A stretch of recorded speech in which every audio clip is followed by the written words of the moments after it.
এবার ঈদে আমার কি গিফট দিবা? আমি তোমার ভাবছি যে 3 পিস কিনা দেবো।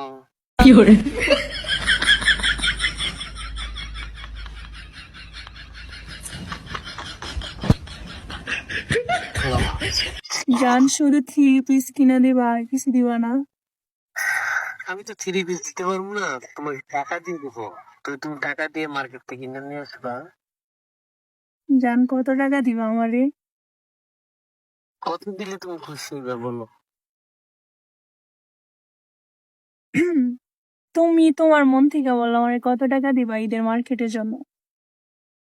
10,000, 10,000 হবে?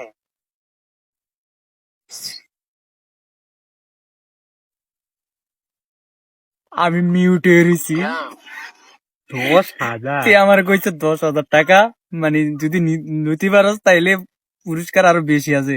দইরা 10,000 কইছে, তার মানে আরো দিব, দেখি কত তো পর্যন্ত যায়।